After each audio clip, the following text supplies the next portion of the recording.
Bonjour tout le monde, j'espère que vous vous portez à merveille, comme d'habitude. Voilà, me voilà de retour avec une nouvelle vidéo. J'espère qu'elle vous plaira et que vous allez liker et laisser un petit commentaire à la fin. Bon, ça concerne bien sûr, comme vous le voyez, euh, S2, concernant la littérature française. On va essayer de parler un petit peu de l'accord du participe passé parce que c'est quelque chose qui tombe dans les examens. Vous pouvez avoir un exercice où vous allez expliquer pourquoi vous accordez, pourquoi vous n'accordez pas. Et le problème, c'est que souvent, ces exercices, ils ont en relation avec les verbes pronominaux. Donc, vous avez tout compris, il va falloir maîtriser les verbes pronominaux pour savoir si ça s'accorde ou pas. Alors, on va essayer de comprendre comment ça fonctionne, ces verbes pronominaux. Déjà, voici un exemple d'examen où vous êtes censé normalement dire quelle est la fonction de SE, ce pronom réfléchi, qui est toujours dans le verbe pronominal, et pourquoi vous avez accordé ou pas accordé. Elle s'est couchée, il y a accord. Elle s'est demandé, il y a pas accord. Elle s'est dit, il n'y a pas accord. Euh, elle s'est vite lassée de ce jeu. Vous remarquez qu'il y a accord. Et la dernière, c'est elle s'est vue licenciée. Il y a accord. Donc, bon, c'est trop facile comme ça, mais il va falloir d'abord comprendre comment fonctionne ce verbe réfléchir, ce verbe pronominal, et donc ça veut dire comment fonctionne le SE comme est dans le verbe pronominal pour pouvoir expliquer la fonction du SE et pourquoi on accorde ou on n'accorde pas. Donc, sans plus tarder, on va voir la nature des verbes pronominaux. Avant de corriger l'exercice à la fin de la vidéo pour que vous puissiez comprendre. Déjà, le verbe pronominal, c'est quoi? Et je vous l'ai expliqué d'une manière un petit peu différente. Vous savez toujours qu'un verbe pronominal, il y a SE avant. Donc, se coiffer, se laver, se maquiller, se coucher, se réveiller, ainsi de suite. Il y a toujours un SE. Sauf qu'il faut comprendre pourquoi ce SE est là. Donc, moi, j'ai fait une petite méthode un petit peu différente pour que vous compreniez comment ça fonctionne ce SE-là. Pourquoi on l'appelle réfléchi? Parce que vous voyez le verbe réfléchi, sauf que ça ne vient pas du verbe réfléchir que vous connaissez, à savoir penser. Non, ça a un autre sens. Le verbe réfléchir a un autre sens et on va le voir tout de suite. On a une fille là qui se cache les yeux parce qu'elle prend des rayons de soleil sur les yeux, par exemple. D'accord? Par la suite, on remarque qu'il y a un miroir et il y a le soleil. Sauf que malheureusement, ce n'est pas le soleil qui la dérange aux yeux. Elle se cache parce que, certes, c'est elle le sujet. Et en plus, le SE, on va le nommer comme quoi c'est un miroir. Et le verbe, c'est le soleil. Il est clair. Mais là où vraiment vous devez comprendre comment ça fonctionne, c'est que normalement, le verbe éclairer du soleil, il va aller éclairer quelqu'un d'autre. Autre chose. Ici, normalement, il éclaire le miroir.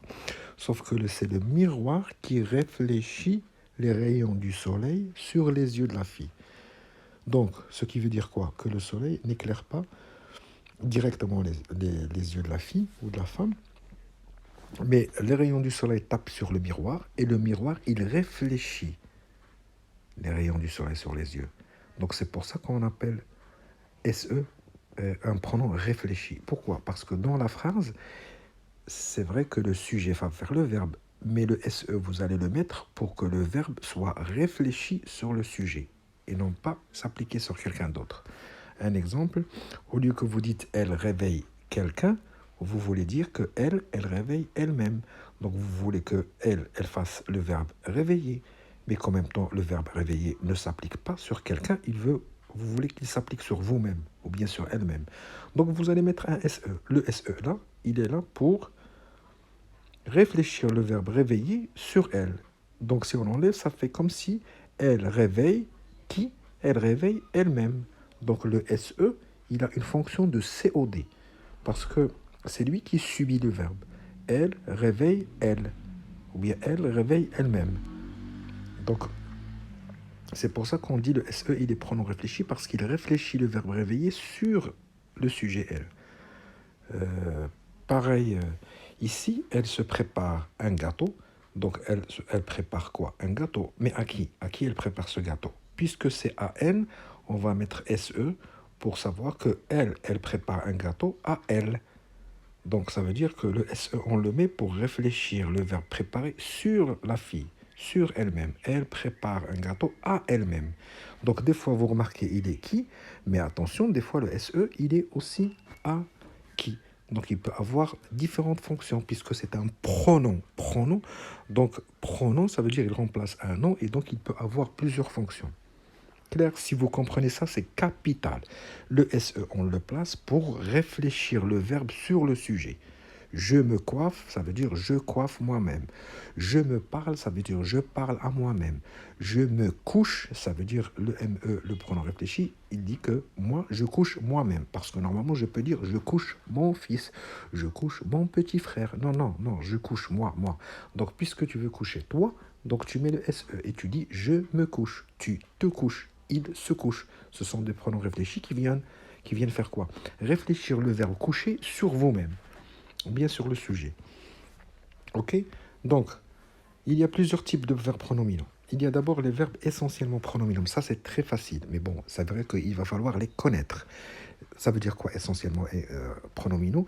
Ça veut dire qu'ils n'existent pas sans le SE. Vous ne pouvez pas les trouver sans SE. Ils n'existent que sous la forme SE. Vous allez me dire pourquoi ils peuvent exister des verbes sans SE? Oui, on va le voir par la suite. Mais ces verbes-là, vous ne pouvez les écrire qu'avec le SE. Vous ne pouvez pas enlever le SE.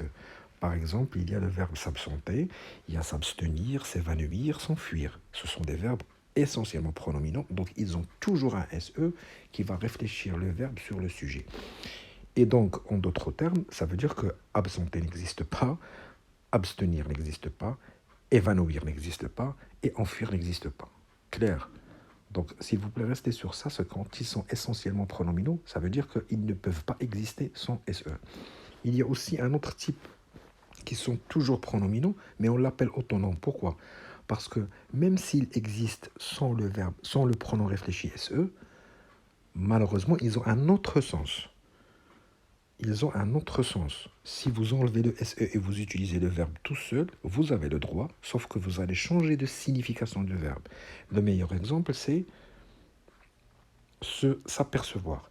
Le verbe s'apercevoir, vous allez me dire, mais apercevoir existe.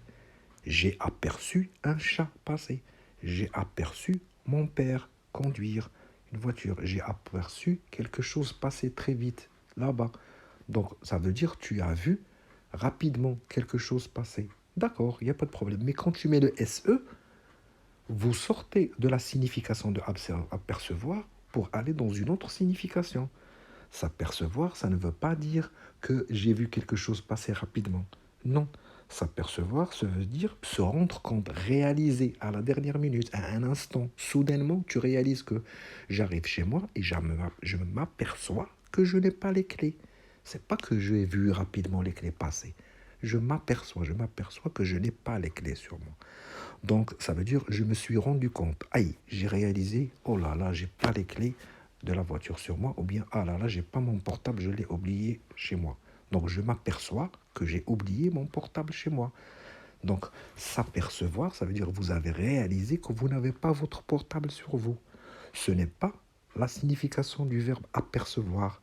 Si vous enlevez le SE, apercevoir, ça veut dire voir vite, rapidement. Là, ça n'a pas de sens. C'est un autre sens, c'est une autre signification. Donc c'est pour ça qu'on les appelle pronominaux autonomes. Ils deviennent autonomes quand vous mettez SE, ils n'ont cette signification et seulement cette signification. Ils ne peuvent, ils n'ont en aucun cas une relation avec le verbe seul, apercevoir. Donc faites attention s'il vous plaît. Quand vous enlevez SE, il faut voir est-ce que vous ne perdez pas la signification. Si vous perdez la signification du verbe, ça veut dire que vous êtes dans un verbe pronominal autonome. Et ça rejoint un petit peu les verbes essentiels parce qu'ils sont toujours comme ça. S'apercevoir, ça aura toujours une seule signification, c'est se rendre compte. Si vous enlevez le SE, vous sortez de cette signification et vous passez à une autre signification. Ok? Très bien. Alors, on passe maintenant. J'ai mis aussi apercevoir ici. Vous le voyez, ça veut dire voir rapidement. J'ai aperçu un chat, donc c'est une autre signification. Ça n'a absolument rien à voir avec s'apercevoir. S'apercevoir, se rendre compte, n'existe que sous la forme pronominale. D'accord, c'est pour ça qu'on le met dans la catégorie des verbes pronominaux, essentiellement pronominal. Les autres qui sont très faciles, c'est les verbes occasionnellement pronominal. Pourquoi on dit occasionnellement pronominal? C'est ce que je vous ai dit tout à l'heure. Réveiller, ça existe, je suis désolé. Coucher, ça existe. Je peux dire elle couche son petit enfant. Elle couche qui? Elle couche son petit enfant. Elle ne va pas dormir maintenant. Elle va encore réviser jusqu'à très tard dans la nuit. Mais elle couche qui? Elle couche son petit enfant. Mais si vous voulez qu'elle dort, elle, ça veut dire qu'elle couche elle-même, vous allez mettre elle se couche. Donc, vous êtes toujours dans la même signification. C'est pas comme ce qu'on a vu tout à l'heure. C'est toujours la signification de dormir, de coucher quelqu'un. Sauf qu'au lieu de l'appliquer sur sa petite sœur ou bien sur sa fille, elle couche sa fille, elle va coucher elle-même, elle va se coucher. Et voici ces verbes-là. Pourquoi on les appelle occasionnellement? On a dit, ce sont des verbes qui ne perdent pas leur signification. Que ce soit avec SE ou bien sans SE, vous avez toujours la même signification. Se préparer, je me prépare pour un anniversaire. Je me prépare pour sortir. Je me prépare pour aller à un examen. Ça veut dire préparer toi-même. Se coucher, je viens de vous donner l'exemple. Se laver aussi, s'intéresser, ainsi de suite. Mais les verbes sans SE, je suis désolé, ils ont la même signification. Je prépare quoi? Un gâteau. Ou bien je prépare ma petite sœur. Pourquoi tu prépares ta petite sœur? Parce qu'elle a un anniversaire à l'école. Je prépare ma petite sœur.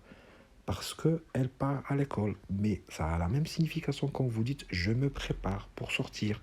Donc on est dans le même registre sémantique. Le sens est le même. Donc c'est pour ça qu'on les appelle occasionnellement pronominaux. Ça veut dire que soit que vous les appliquez sur quelqu'un avec préparer, coucher, ou bien se préparer, se coucher, le sens est le même. Donc on dit ils sont occasionnellement pronominaux.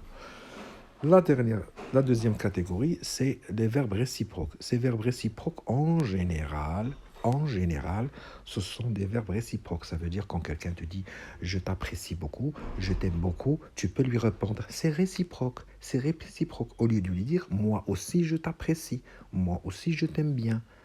Moi aussi, j'aime le chocolat. C'est réciproque. Moi aussi, j'aime le chocolat. Donc, c'est comme si vous dites, il y a un va-et-vient. Un va-et-vient. Tu m'apprécies. Eh bien, moi aussi, je t'apprécie. Donc, on lui dit, c'est réciproque. On peut répondre à quelqu'un quand il te dit, je t'apprécie beaucoup. Tu peux lui dire, merci, c'est réciproque. Ça veut dire, moi aussi, je t'apprécie. Donc, ça va vers toi, mais ça vient aussi vers moi. Moi, je t'apprécie et toi, tu m'apprécies.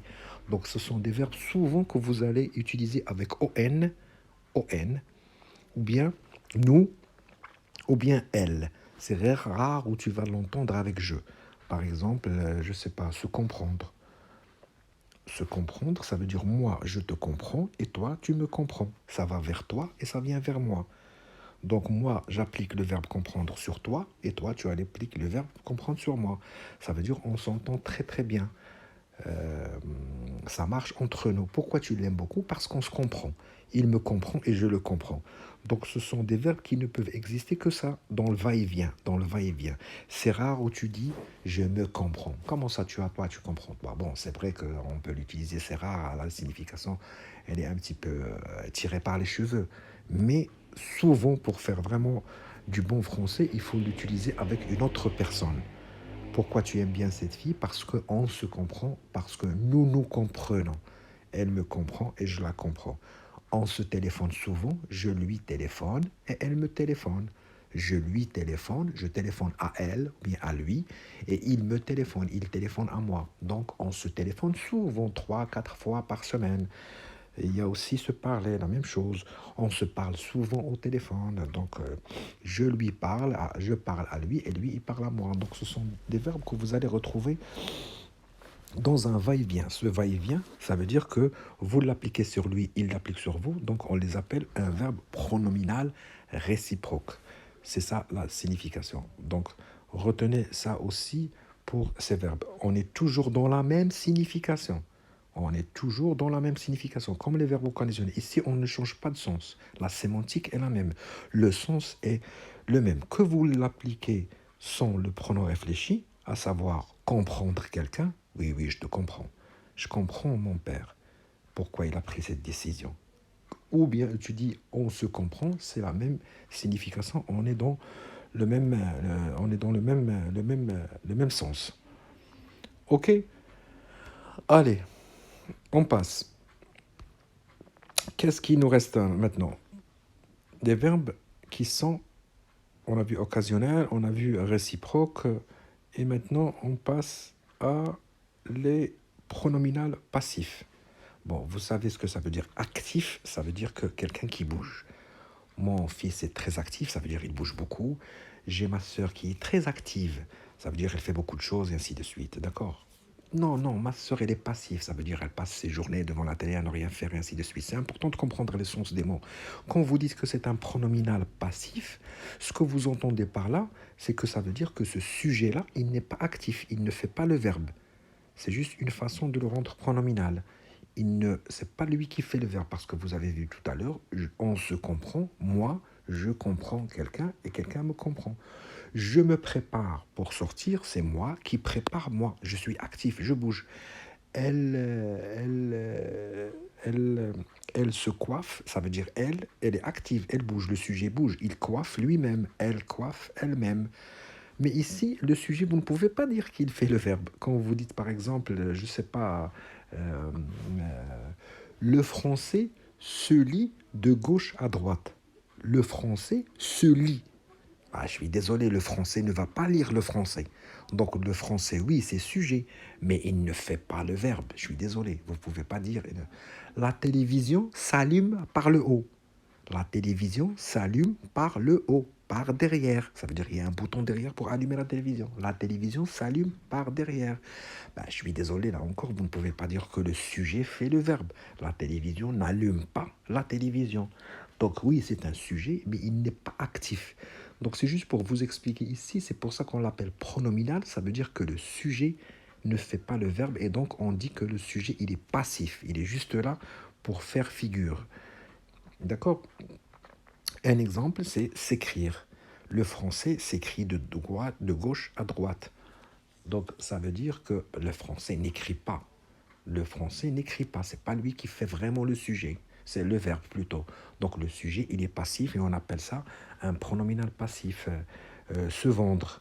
Oh, ces chaussures se vendent bien. C'est pas les chaussures qui vendent les chaussures. Oui, le sens grammatical, c'est ça.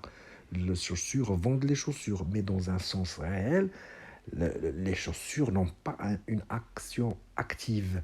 Ils ne sont pas actifs. Donc c'est pour ça qu'on l'appelle pronominal passif.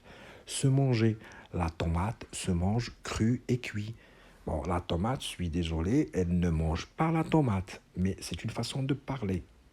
Donc la tomate, elle est passive. Oui, elle est sujet, mais ce n'est pas un sujet actif, c'est un sujet passif. Donc on l'appelle pronominal passif, ça, c'est juste pour les catégories, parce que lorsque vous avez un exercice, comme je vous ai montré tout à l'heure dans l'examen que je vous ai montré tout à l'heure, il va vous demander quelle est la nature des pronominaux, par exemple, analyser la nature des verbes, la nature des verbes. Donc vous êtes obligé de dire, est-ce que c'est un pronominal passif, ou bien actif, ou bien est-ce que c'est un pronominal, c'est un verbe essentiellement pronominal, ou bien occasionnellement pronominal. Avant de dire ESE, c'est qui, ça remplace un qui, un COD, ou bien de SE remplace à qui, comme je vous ai montré au début de la vidéo.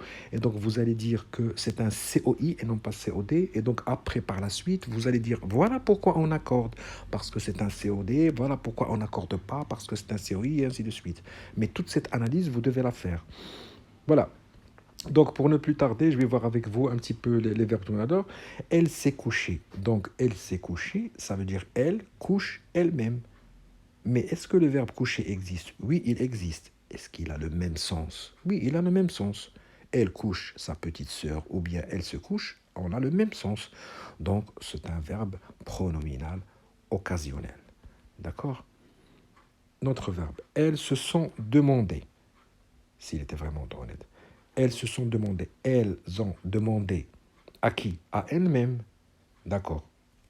Mais le verbe demander, est-ce qu'il existe si j'enlève le SE, le verbe demander? Oui, le verbe demander existe, très bien. Puisque le verbe demander existe, est-ce qu'il a le même sens que se demander? Oui, demander quelque chose à quelqu'un, ou bien je demande à moi-même quelque chose. Demander à quelqu'un quelque chose, ou bien demander à moi-même quelque chose. Je me demande si il faut y aller ou il ne faut pas y aller. Donc on est dans le même sens. Donc c'est un verbe qui ne perd pas son sens. Puisqu'il ne perd pas son sens, que tu le mettes seul ou bien que tu lui mettes pronom réfléchi, c'est ce qu'on a dit tout à l'heure, c'est un verbe occasionnel. Elle s'est rappelée ce que sa copine lui a dit. Pourquoi on l'appelle autonome? On a dit tout à l'heure, attention, lorsque vous enlevez le SE, on perd le sens. Se rappeler, ça veut dire se dire, ah oui, je me souviens. C'est le verbe se souvenir. Mais quand je fais le verbe rappeler tout seul sans le LE, ce n'est pas la même signification. Elle rappelle, ça veut dire elle redit quelque chose à quelqu'un. Donc il perd son sens, c'est dire une deuxième fois à quelqu'un.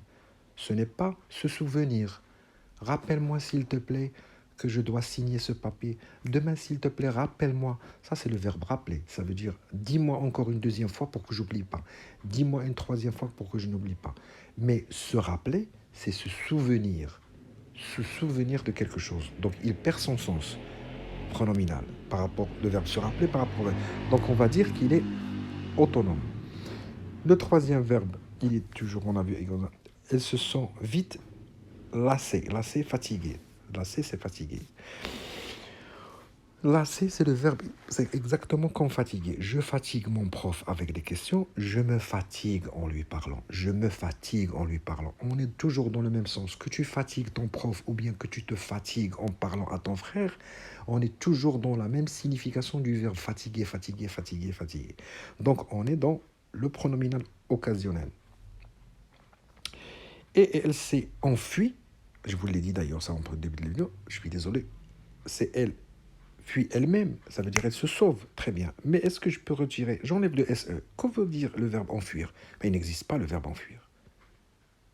Il n'y a que s'enfuir. Donc vous dites qu'il est un verbe essentiellement. Donc ça c'est l'analyse. Voilà, donc j'espère que vous avez maîtrisé un petit peu le type et les catégories des verbes pronominaux parce que juste après ça, dans la prochaine vidéo, on va essayer de dire, de voir, puisque c'est ça, quelle est la fonction de SE? Donc quand il est COD, comme dans la première il s'est couché, elle a couché qui? Elle a couché elle-même. Donc le SE, il remplace elle-même. Il remplace qui? C'est un COD. C'est pour ça que vous voyez qu'il y a deux E accents. Parce que le COD se est avant le verbe. Donc, puisqu'on le COD dans les verbes prénominaux est avant le verbe, on accorde. Vous savez très bien qu'avec être, on accorde, mais ce n'est pas toujours le cas. Ce n'est pas toujours le cas. Regardez dans la deuxième, elle s'est demandé. Elles se sont demandées. Elles ont demandé à qui? À qui elles ont demandé? À elles-mêmes. D'accord. Elles ont demandé à elles-mêmes. Donc, à elles-mêmes, SE, le SE, elles se sont demandées. Le SE remplace à qui? À qui? C'est un COI. Elle remplace un COI. Donc, je ne peux pas accorder, puisque SE remplace un COI. On accorde lorsque c'est un COD, et ainsi de suite. Donc, dans une autre capsule, on essaiera de voir un petit peu comment relier la fonction de SE, ce pronom réfléchi, avec l'accord. Comme ça, vous ne vous tromperez plus jamais. Voilà. Donc, j'espère que j'ai été un peu plus clair sur ce que je vous ai expliqué, que maintenant vous savez comment catégoriser. Essayez de revoir la vidéo pour pouvoir bien cibler tout ça. Et surtout, vous avez un petit exercice d'examen. S'il tombe, il ne faut pas que vous loupiez les points parce que c'est vraiment très facile. Si vous maîtrisez vraiment le verbe pronominal, le type et SE, qu'est-ce qu'elle remplace? Ce pronom réfléchi, qu'est-ce qu'il remplace? Est-ce que c'est qui ou est-ce que c'est à qui? Est-ce que c'est qui ou est-ce que c'est à qui ou bien de qui, ainsi de suite. Ok, il me reste qu'à vous remercier. Un petit commentaire me fera plaisir. Abonnez-vous, appuyez sur notification parce qu'il y en a plusieurs. Plutôt beaucoup de gens me disent ah, on ne reçoit pas sur place, on a vu ta vidéo en retard. Si vous n'avez pas appuyé sur notification, quand je publie, ça ne monte pas chez vous automatiquement. Donc vous risquez de louper plusieurs vidéos. Merci, il ne me reste qu'à vous dire bon courage et à la prochaine et bye bye.